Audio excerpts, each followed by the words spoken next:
tal? Muy buenas tardes. Bueno, pues seguimos con nuestras conferencias. Tenemos en este momento ya al joven físico Andrés Gutiérrez Valdés y bueno, son exactamente las 5 de la tarde y a las 6 tendremos la conferencia con la doctora Mariana Benítez Keinrad. Bueno, pues hoy también tenemos tres conferencias, ya pasó la primera y estamos en esta primera, el lugar más frío del mundo. Tengo el honor de presentarles entonces al físico Andrés Gutiérrez Valdés. Él estudió la licenciatura en física en la Universidad Nacional Autónoma de México. Es estudiante asociado al Laboratorio de Materia Ultrafría del Instituto de Física de la UNAM, que es parte del Laboratorio Nacional de Materia Cuántica. Y en este laboratorio, pues son el primer grupo científico de Latinoamérica en producir un estado de la materia conocido como condensado fermiónico de Bose-Einstein. Sus intereses actuales se centran en física experimental, astrofísica y dinámica orbital, en particular en astrodinámica. Además, debo decirles que él hace aproximadamente unos 8 años fue estudiante de preparatoria y también en algún momento estuvo concursando en Expociencias. Y hoy tenemos el honor, ¿verdad?, de tener una conferencia a partir de él. Adelante, Andrés, bienvenido. Es el micrófono todo tuyo. Muchísimas gracias. No, Julián, muchísimas gracias a ti por la invitación. Bueno, voy a comenzar con esta plática, que espero disfruten mucho y que sea accesible para todo nuestro público. Adelante.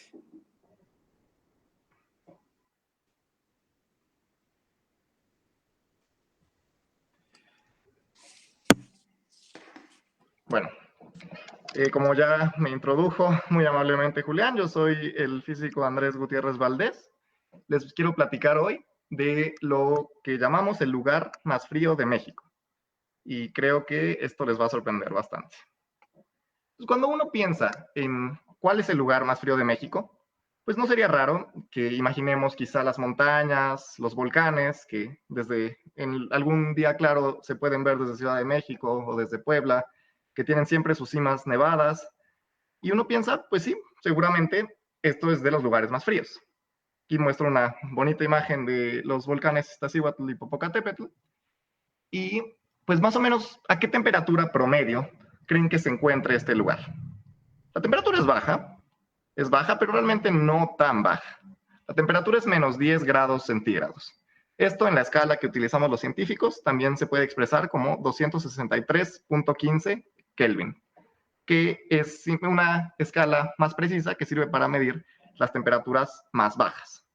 Entonces, esta escala es completamente positiva, mientras que la escala Celsius puede ir a un lado positivo y a un lado negativo. Y las temperaturas positivas, pues las conocemos muy bien, tenemos una intuición bastante clara de que 20, 25 grados es la temperatura ambiente en un día cálido, y temperaturas ya por ahí de 15, 10 nos empiezan a parecer frías, al menos a los capitalinos. Sin duda en otros estados no es tan frío, y luego ya en temperaturas cercanas al 0, 5, pues básicamente todos tenemos mucho, mucho frío. Entonces, el Popo y el Ixta, sin duda, son un lugar frío. Sin embargo, no son el lugar más frío de México. Y tampoco lo son las cimas de otros volcanes de nuestro país. Tenemos un lugar muy particular, que de hecho tiende a estar en las noticias por sus bajas temperaturas, que es el pueblo de La Rosilla, en Durango. Como pueden ver acá, es un lugar que permanece completamente nevado, que parece como una villa navideña. Se ve muy lindo, yo la verdad no he tenido oportunidad de conocerlo. Y bueno, este lugar tiene el privilegio, o quizá la mala suerte, de experimentar las temperaturas más frías en el medio natural en México. Y estas temperaturas son de menos 26 grados centígrados, o bueno, por lo menos ese es el récord. Tienen temperaturas entre menos 10, menos 15, pero han alcanzado esta temperatura récord, que también se puede expresar como 248.15 Kelvin. No obstante, aunque este es el lugar natural más frío de México, hay un lugar aún más frío.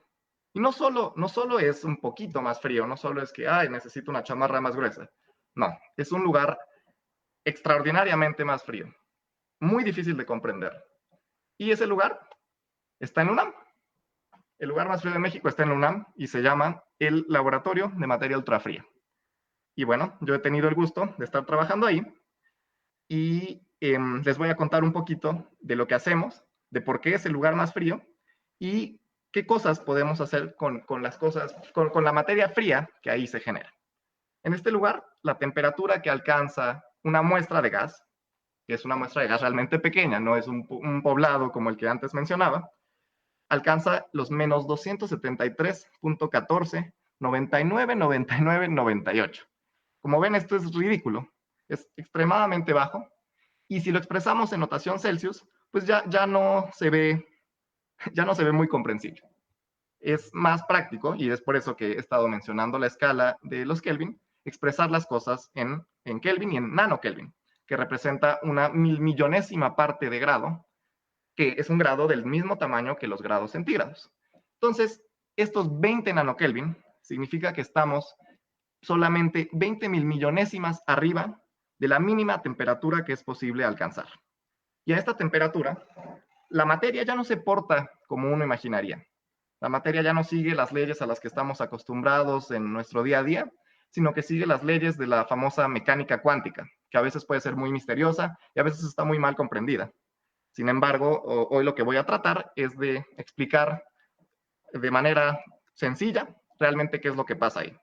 Y en esa temperatura se obtiene el famosísimo estado, o bueno, por lo menos es famosísimo para mí, el condensado de Bose-Einstein, que a veces es llamado el quinto estado de la materia.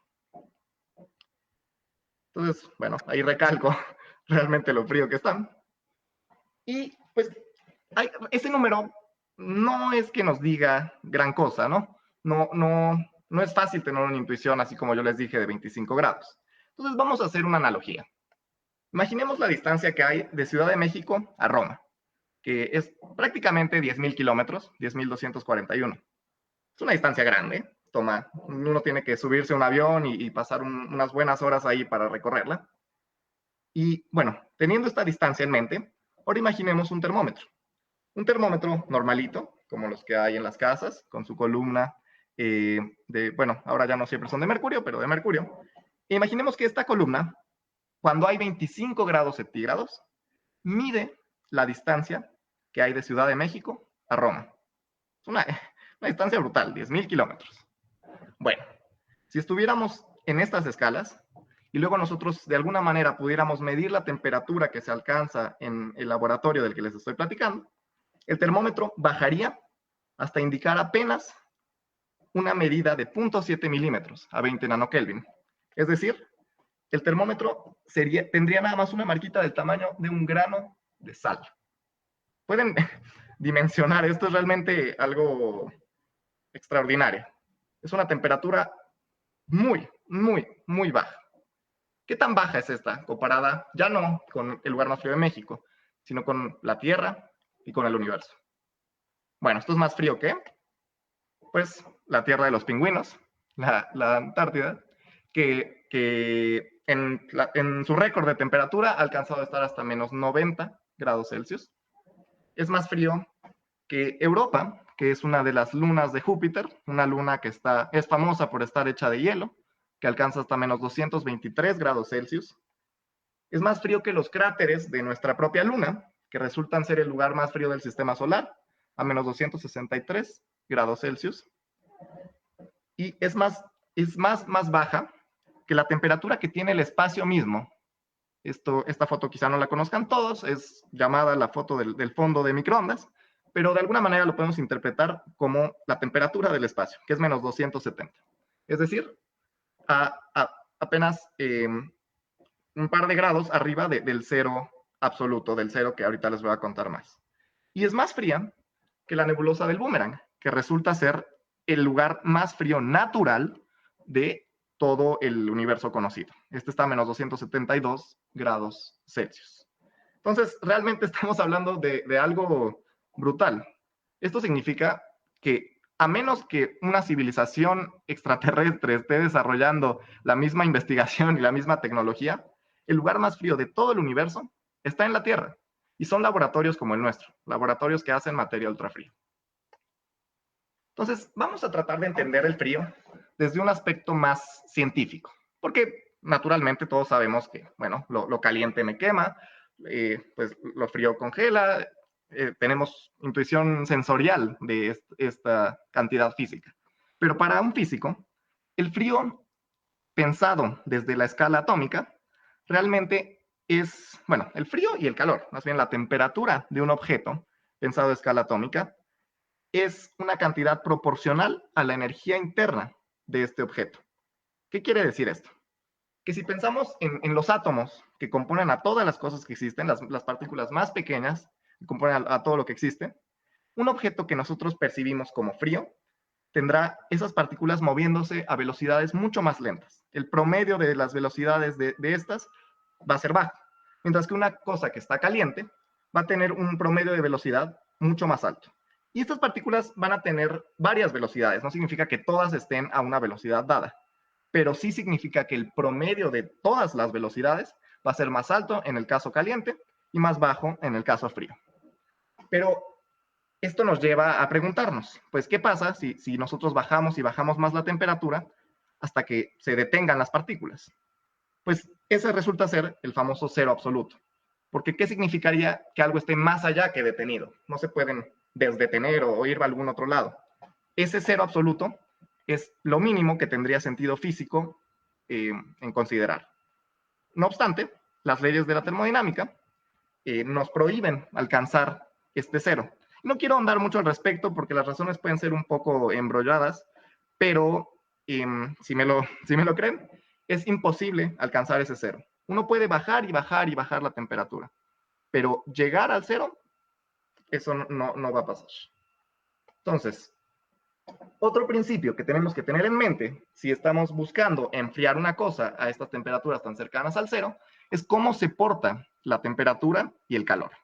Entonces quiero mencionar en particular la famosa ley cero o principio cero de la termodinámica, que nos dice que si tenemos tres objetos, tres cosas, y una, llamémosla la A, está en contacto con la B, y otra, la C, también está en contacto con la B, aunque no estén en contacto la A y la C, pasado un tiempo suficiente, las tres van a estar exactamente a la misma temperatura.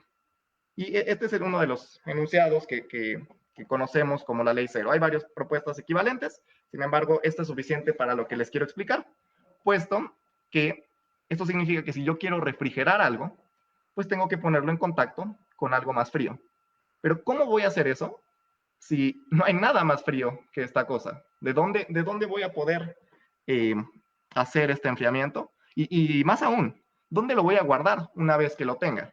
Porque si yo lo quiero guardar en un vaso, o en un contenedor, o en una cubeta, pues esta cubeta va a estar más caliente. Entonces, inmediatamente, por la ley cero, nuestro objeto, nuestro condensado, como les voy adelantando, va a calentarse y se va a destruir. Entonces, ¿cómo preparo yo este estado llamado condensado de Bose-Einstein? Pues les voy a dar la receta, así muy someramente, y estos son los ingredientes. Necesitamos un horno, que en el caso del laboratorio en el que yo trabajo es un horno de litio, sin embargo se pueden utilizar otros elementos de la tabla periódica, y un sistema de alto vacío, porque como ya les dije, el principio cero hace que si yo toco, que si yo pongo en contacto nuestro condensado con las paredes o con un recipiente se caliente, entonces esto tiene que estar evacuado, completamente vacío de aire prácticamente. Un vapor de este gas, de este litio, que es lo que yo voy a enfriar, un haz atómico que yo voy a dirigir a donde voy a realizar el enfriamiento, y luego la clave realmente detrás de todo esto y lo que tiene más riqueza y más ciencia y más física. Una serie de dispositivos que están compuestos por láseres y que están compuestos por electroimanes que van a permitir realizar el enfriamiento. Y bueno, naturalmente, para que todo esto pueda ocurrir, necesito tener alguna manera de controlarlo con una computadora para sincronizar todos los aparatos y necesito un sistema de imagen para poder ver que sí estoy produciendo este estado y poder realmente sacar datos y sacar ciencia de algo así. Entonces, este es el dispositivo que se tiene en el laboratorio de materia ultrafría. Es un dispositivo que se construyó con la gran experiencia de mi asesor de tesis, del doctor Jorge Semán, y del postdoc, el doctor Jackson Poveda, que pues, son los que están a cargo de este laboratorio, y por una serie de estudiantes de maestría, licenciatura y doctorado. Entonces, pues uno tiene la intuición de que la luz es algo que calienta, y en particular, si yo les digo que usamos láseres, pues ¿cómo va a ser que un láser esté pudiendo enfriar una muestra, ¿no? Aquí muestro una imagen clásica de Star Wars, donde vemos cómo destruyen un planeta con un láser. Entonces, la intuición es esa, del calor. Sin embargo, hay técnicas muy inteligentes, que son el famoso enfriamiento láser, que permiten hacer todo lo opuesto. Pero para eso hay que explotar una serie de principios físicos. Entonces, les voy a explicar lo más básico de cómo absorben los átomos, los componentes de toda la materia, la luz, y cómo yo puedo aprovechar la forma en la que lo absorben para enfriarlos. Entonces, imaginen un átomo suelto, así flotando en la nada, en el que impacta la luz. Y la luz la entendemos en la física como un... Se puede entender desde varias perspectivas, pero la vamos a pensar ahorita como un fotón, una partícula de luz que tiene una energía determinada dependiendo del color que tiene. La luz pues, puede ser de todos los colores del arco iris, e incluso puede ir más allá, a lo que conocemos como infrarrojo, o del otro lado, el ultravioleta, pero pensemos en el arco iris normal, ¿no? Entonces, resulta que los átomos, dependiendo de qué tipo de átomos sean, y por eso es importante que nuestro laboratorio tiene litio, absorben o no la luz de acuerdo a un color específico. Al litio resulta que le gusta absorber el color rojo. Hay un tono muy específico de color rojo, que los científicos llamamos 670 nanómetros, que es más o menos lo que el litio absorbe. Pero resulta que si yo le doy una luz que sea un poco más azul que ese valor, o un poco más roja que ese color, entonces ya no se va a dar la absorción. Ahora bien, hay otro efecto del que hay que hablar antes de explicar el funcionamiento del enfriamiento láser. La luz misma, cuando uno la observa, resulta que cambia dependiendo si uno está quieto respecto a la fuente de luz o se está moviendo respecto a ella, o lo que es equivalente, que la fuente se mueva respecto a uno. ¿Esto qué significa? Si yo estoy quieto, yo estoy fijo aquí, y la fuente se aleja de mí hacia la otra dirección, entonces yo voy a notar que la luz cambia del tono original que tiene a un tono más rojo en el arco iris. Esto es equivalente a que yo me esté alejando de la fuente. Y por el contrario, si yo me acerco a esta fuente o la fuente se acerca a mí, yo voy a notar que va a tener un tono más hacia el azul que el que tendría originalmente si todo estuviera estático. Este efecto se conoce como el efecto Doppler, es muy famoso. Sin embargo, generalmente se piensa nada más en sonido, donde es justamente lo que pasa con la ambulancia, que al acercarse a nosotros cambia su frecuencia, cambia su tono, que es el equivalente al color, y al alejarse se vuelve pues más grave. Esto es exactamente lo mismo, es un fenómeno propio de todas las ondas. Sin embargo, con la luz es mucho más difícil de notar por las velocidades a las que se tendría uno que mover. Sin embargo, para los átomos sí es relevante. Entonces, ahora sí, sabiendo esto, ¿cómo hago yo para utilizar un láser para frenar a los átomos y de manera efectiva enfriarlos? Pues bueno, primero yo mando un haz de luz que está desintonizado, es decir, que está movido o corrido, como se dice en la física, hacia el rojo. Entonces, este haz pues, no debería de ser absorbido por mi átomo porque no es resonante, no es del color que le gusta. Sin embargo, si el átomo se está moviendo a una velocidad correcta, que va a ser una velocidad única, entonces va por efecto Doppler a percibir que se ha corrido el color de la luz hacia el que sí absorbe. Y en ese momento, esto es lo que representa acá, se ha corrido al azul porque el átomo va en contra de la fuente de luz. Entonces son solo los átomos que tengan una velocidad a la derecha en este dibujito de acá. Y estos átomos van a absorber la luz, como harían normalmente, y luego la van a emitir. Pero resulta que no la emiten en la misma dirección en la que venían. No necesariamente. Los átomos la emiten en cualquier dirección completamente aleatoria, sin ninguna preferencia en particular. Entonces, al hacer esto, de alguna manera podemos pensar que la luz le está robando velocidad a los átomos, los está parando, y eso de manera efectiva significa que los está enfriando, pero solo mientras estén viajando a esta velocidad adecuada. Una vez que han sido frenados, otra vez la luz ya no va a ser del color que absorben los átomos. Entonces, por limitaciones de la física, esta técnica solamente puede enfriar nuestros átomos, en particular los átomos de litio, a la temperatura de 140 microkelvin. Significa 140 millonésimas de grado, que es muy bajo, ¿sí? Pero no es suficientemente bajo para los nanokelvin de los que hablábamos, las 1000 millonésimas. Entonces, a este límite, por lo del efecto Doppler, se le llama un límite Doppler, y pues se queda aquí, en nuestro experimento. Y luego hay ciertas técnicas un poquito más complicadas que también involucran luz, que nos permiten alcanzar 20 microkelvin, que son las técnicas subdoppler. Ahorita no me interesa mucho discutirlas, pero sí es importante que tengan claro el funcionamiento de la absorción y del enfriamiento láser.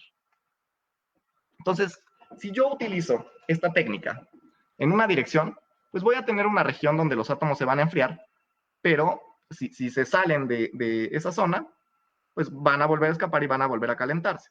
Incluso si yo pongo 3 láseres, en realidad 6, pero puedo mandar uno y luego reflejarlo, de manera que tengo 3, yo puedo generar una región en 3 dimensiones, un cuadradito aquí, donde todos los átomos que lleguen sean frenados y se acumulen. Y eso le llaman una melaza óptica, una miel, una región donde los átomos experimentan viscosidad y se frenan. Pero eso no es suficiente para tener atrapados a los átomos, para tener este vaso del que les hablaba.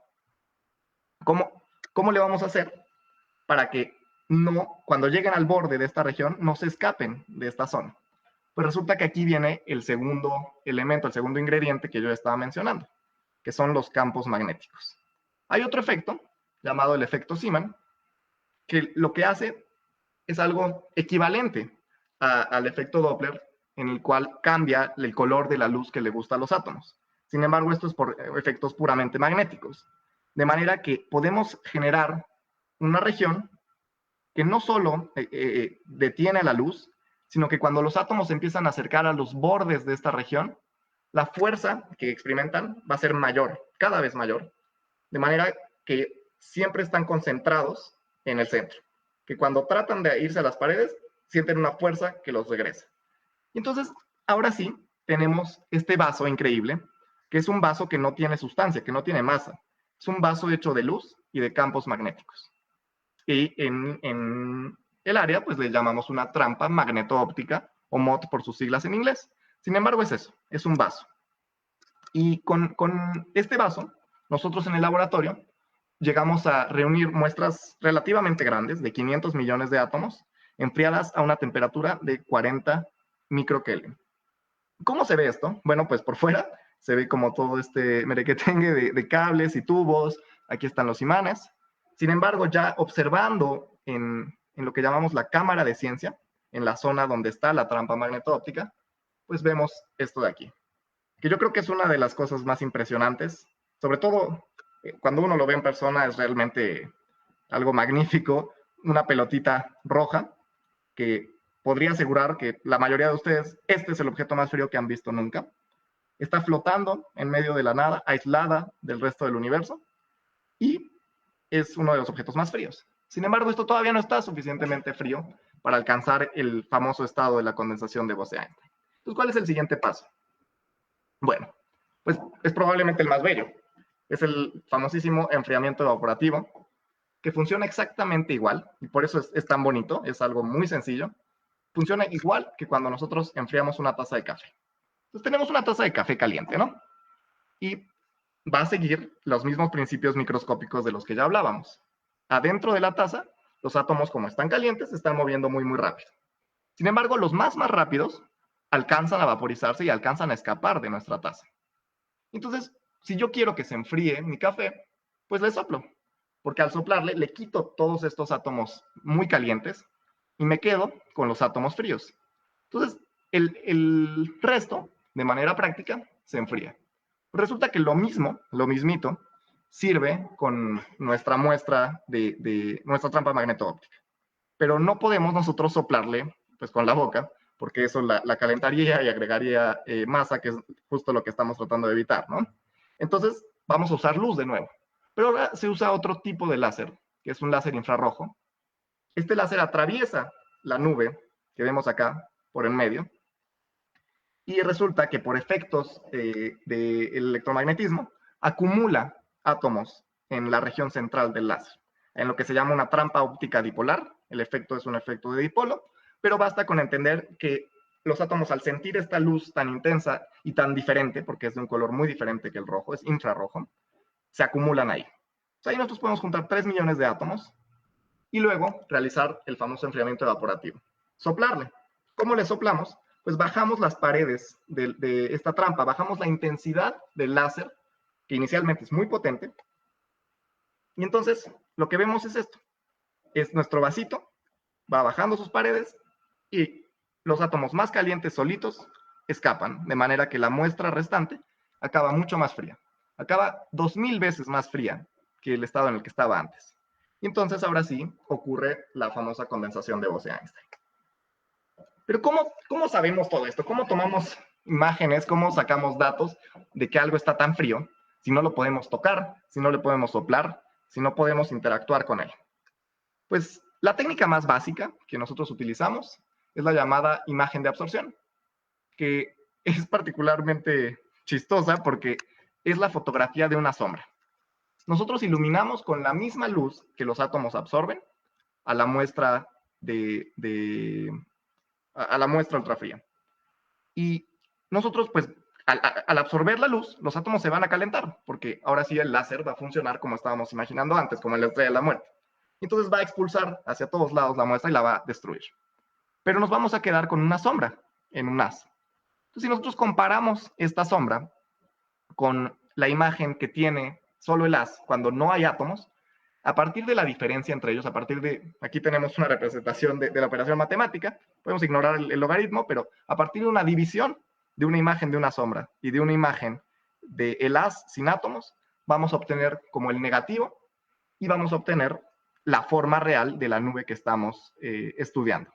La imagen es muy bonita, cortesía de un compañero de laboratorio, Diego Hernández, y es la técnica más usada, sin embargo no es la única. Esta técnica hace que cada que yo quiero ver cómo evoluciona la muestra, cómo se mueve, qué hace, qué pasa si yo la golpeo, necesito producir una muestra nueva y necesito tomar como capturas en el tiempo para reconstruir esta dinámica. Entonces, es destructiva. Tiene la ventaja de que es bastante sencilla, pero hay contrapartes que permiten evitar esta destrucción y entonces sí analizar una única muestra. Y esas están apenas implementando, van en diferentes etapas de progreso, como la famosa espectroscopía de Bragg o la imagen por contraste de fase, de la cual tenemos otros datos, pero esta técnica de la imagen de absorción es la más usada. Entonces, ahora sí, ¿cómo se ve el dichoso condensado de Bose-Einstein? Bueno, pues se ve así. Esta es una de las imágenes de las que estamos más orgullosos en el laboratorio, porque vemos como tenemos primero una muestra gaseosa, que es la muestra caliente, y conforme vamos haciendo la evaporación y le vamos soplando a la taza de café, los átomos se van concentrando en el centro. Aquí pues pueden ver la escala de color, indica que mientras más rojo, más átomos hay. Entonces se obtiene esta imagen de aquí, que mide apenas micras, es una imagen de algo pequeño, pero no de algo a escala atómica, es de algo a escala humana, a lo que llamamos la escala mesoscópica. Y este es el quinto estado de la materia, el condensado de Bose-Einstein. ¿Pero por qué es tan interesante? ¿Por qué es tan raro? Pues bueno, resulta que cuando yo bajo la temperatura de las partículas, y es lo que había evitado decir al hablar del cero absoluto, empiezan a pasar cosas raras, empieza a dejar de valerse la mecánica que conocemos de todo el día, de cómo funcionan las pelotitas, cómo funciona un billar, cómo funciona un boliche. Y lo que antes era una partícula sólida, un átomo, una pelota, empieza a portarse cada vez más y más como una onda.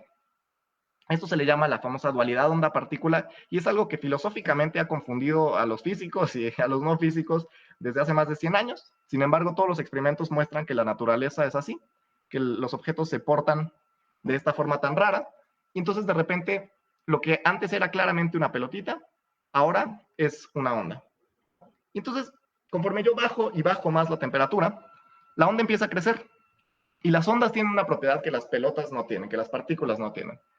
Las ondas se suman, se sobreponen unas a otras. Cuando yo tiro una piedra en un río, en un lago, perdón, la onda que genera se expande hacia los lados. Y si yo tiro dos piedras, entonces las dos ondas que generan empiezan a formar un patrón, una interferencia, que interactúa entre sí y se sobreponen. Lo mismo empieza a pasar con los átomos a estas temperaturas.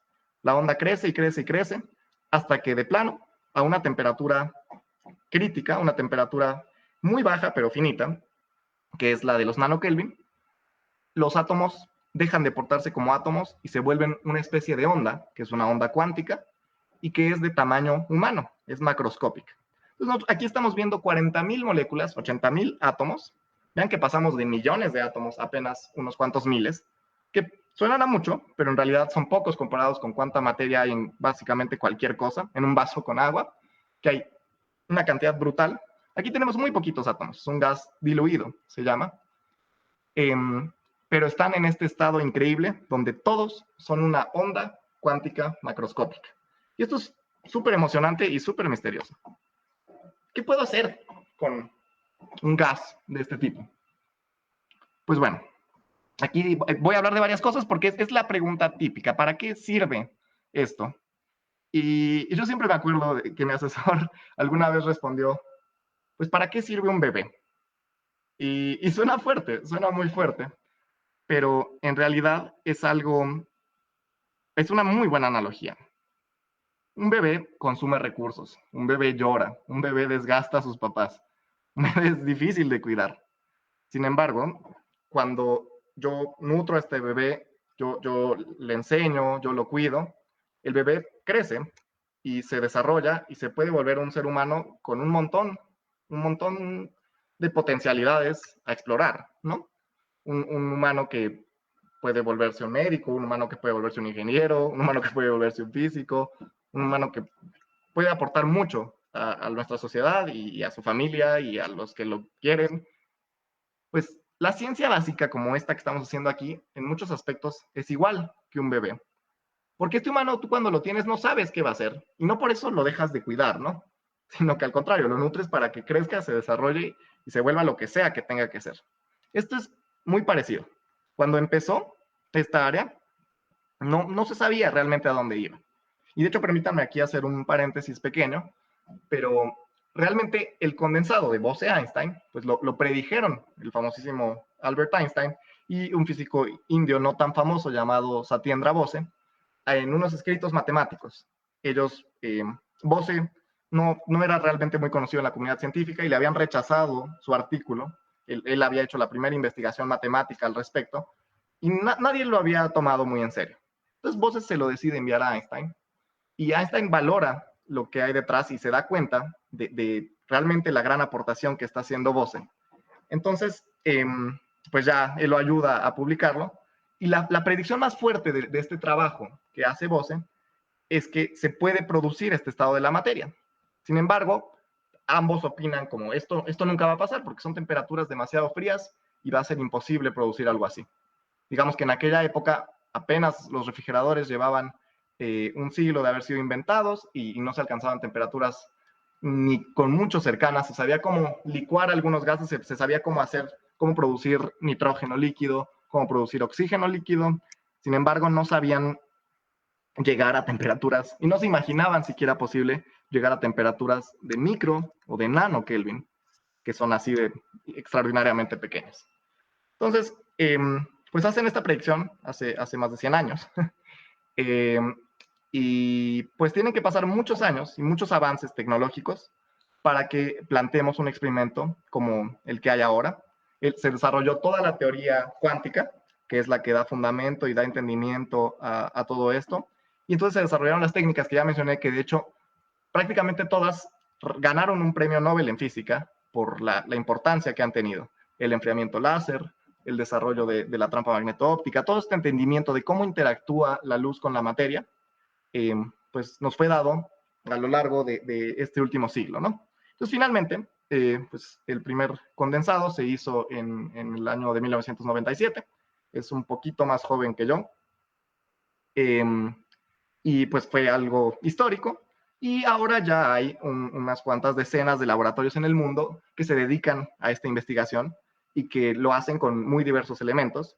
Incluso hay quien intenta hacerlo con moléculas o con cosas un poco más complicadas, pero naturalmente pues eso requiere técnicas que aún no se conocen, ¿no? Pero bueno, ya desde la parte aplicada, sabiendo un poquito de esta historia, ¿qué es lo primero que uno puede hacer con los átomos fríos?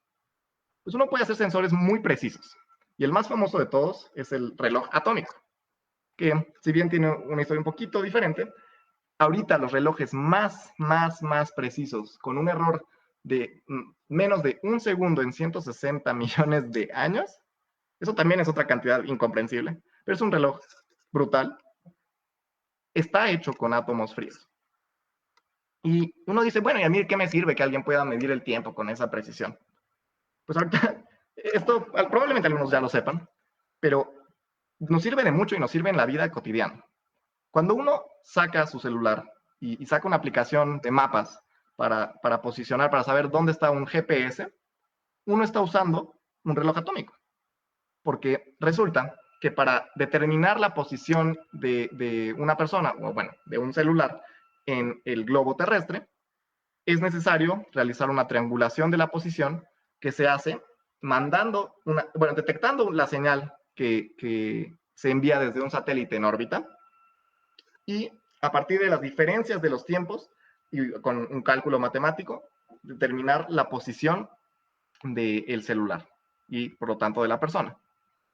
Pero si tú quieres precisión en los tiempos que tiene cada uno de estos satélites en órbita, pues tú necesitas un reloj ultra preciso. Resulta entonces que si yo no tengo un reloj atómico en órbita, si yo tengo, por ejemplo, un reloj de cuarzo, que son los relojes que uno suele tener en los relojes de pulsera o incluso los relojes de teléfono, entonces el error que yo voy a tener en la posición puede ser más o menos como de 300 metros por día. Es decir, si yo no tengo la corrección de este reloj, cada día que pase, la posición va a estar equivocada por 300 metros. En 3 días, el GPS va a decir que estoy a 1 kilómetro de mi posición inicial. Y así, y esto va creciendo, ¿no? Entonces, en menos de un mes, se vuelve completamente, de hecho, en esos 3 días se vuelve inservible, pero en menos de un mes ya no dice absolutamente nada el sistema GPS de dónde estamos. Entonces, cada que yo abro mi aplicación de mapas, yo estoy usando tecnología de relojes atómicos. Entonces, esta es una motivación muy fuerte, por supuesto. Por otro lado, está la simulación de sistemas de dimensiones muy bajas. Esto es un poco más misterioso, pero imaginemos que tenemos todos estos átomos muy fríos. Nosotros podemos, con luz, de nuevo con un láser, hacer una especie de rejilla donde los átomos fríos se acumulan. Y entonces, si recuerdan un poco de la estructura de la materia, de cómo se ve un sólido, pues un sólido es un cristal.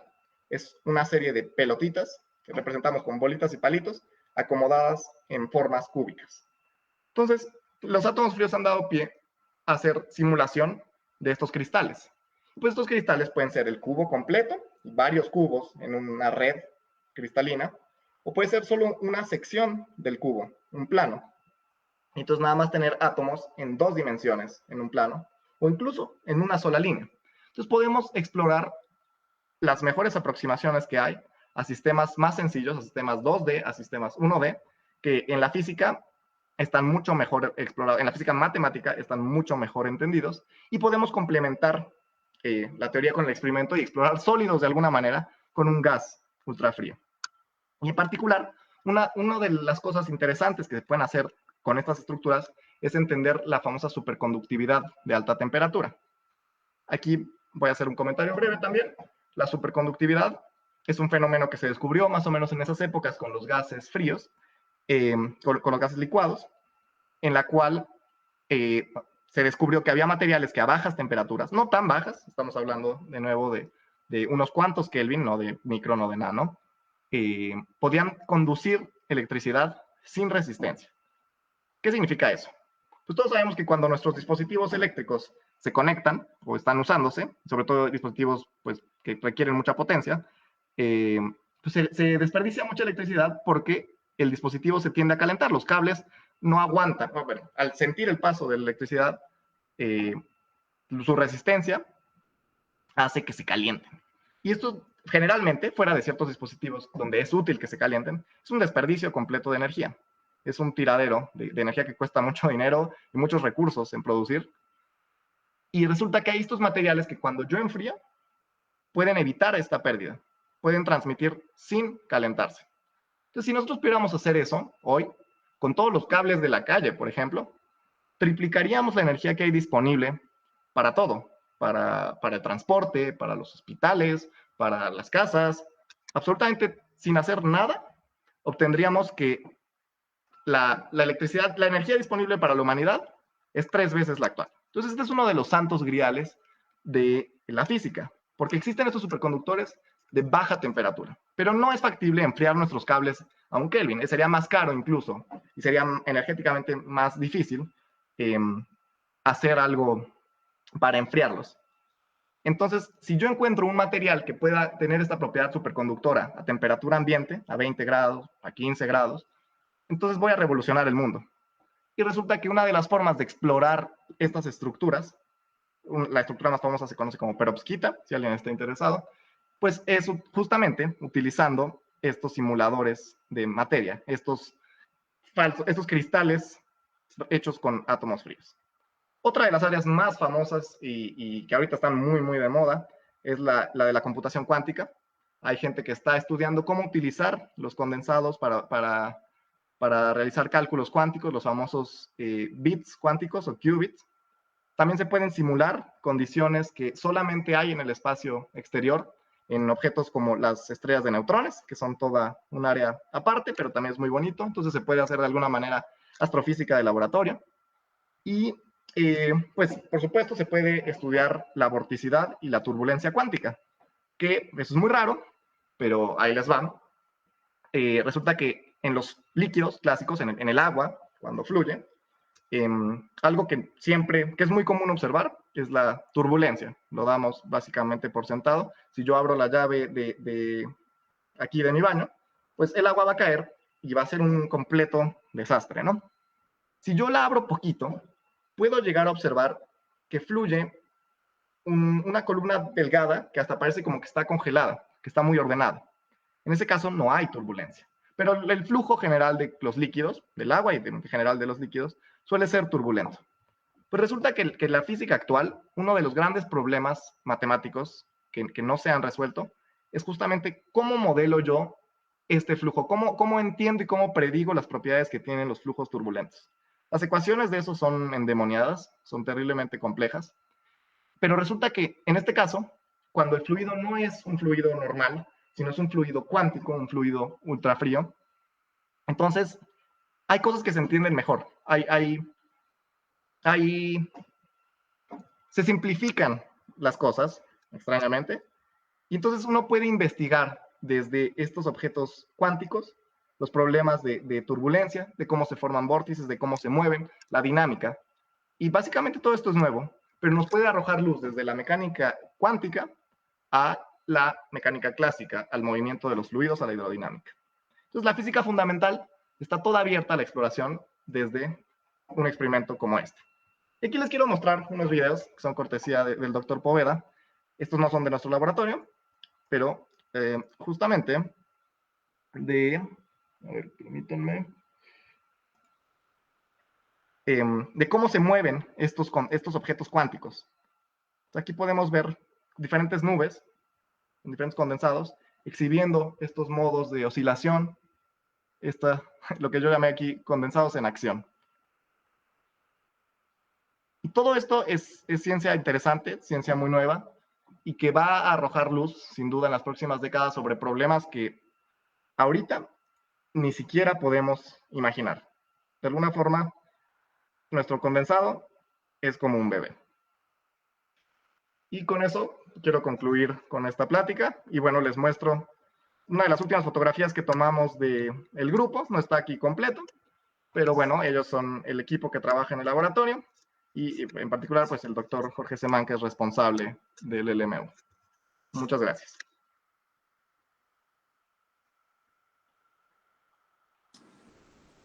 Pues muchísimas gracias, físico Andrés Gutiérrez, muy interesante. Muchas veces no no nos ponemos a imaginar qué es lo que hay alrededor de nosotros, ¿no? Y de repente poder descubrir cuál es el lugar más frío de mi casa, ¿no?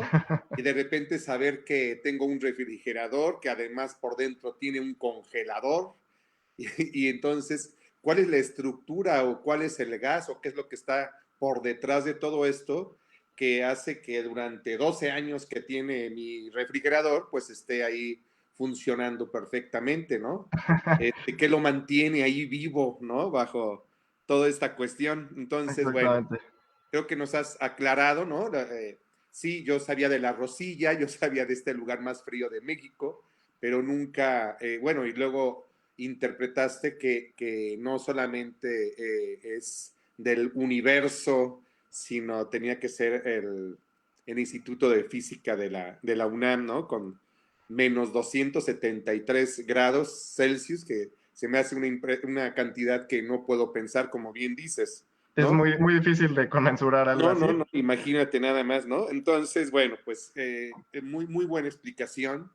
Nos queda bastante claro. De verdad te agradecemos. En este momento no tengo una sola pregunta aquí con la audiencia.